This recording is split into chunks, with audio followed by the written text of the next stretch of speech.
ডিমের টেবিল ছড়ে পড়ে গেল, ঠিক আছে।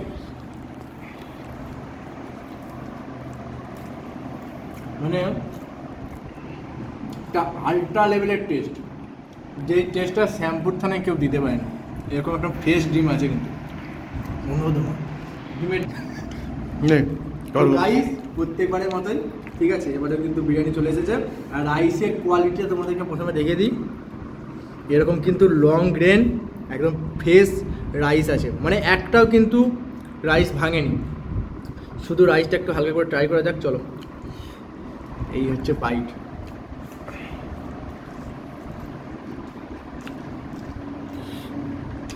অসম্ভব লেভেলের খেতে, মানে জুসি রাইস তো, আর একদম দম বিরিয়ানি, যে জন্য টেস্টটা একদম অ্যাভেলেবেল লেগেছে।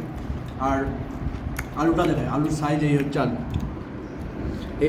আলুটা দেখো এরকম সফট আলু, মানে একদম তুলতুল করছে, হাতে দিলে একদম ভেঙে যাচ্ছে। দেখো হালকা আলু দিয়ে, চলো।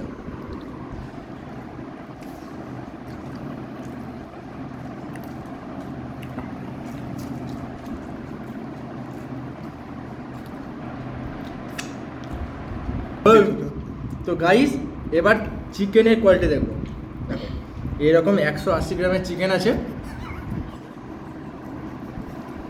একদম পিঙ্কিশ চিকেন, মানে পিঙ্কিশ মটন দেখেছো, একদম পিঙ্কিশ চিকেন।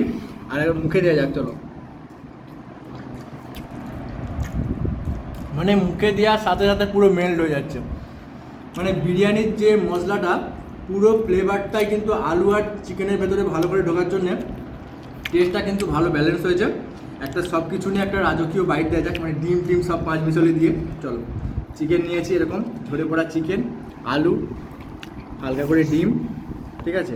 আর একটু স্যালাড থাকলে স্যালাড নেবে। আর তোমাদেরকে বলি, যারা ফুড ব্লগ করো, প্লেটে যদি একটু হালকা করে স্যালাড রাখো, তার কিন্তু কোয়ালিটির বেশ আছে।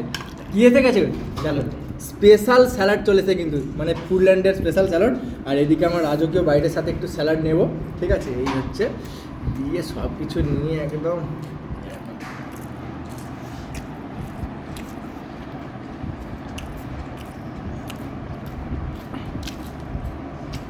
দুর্দান্ত।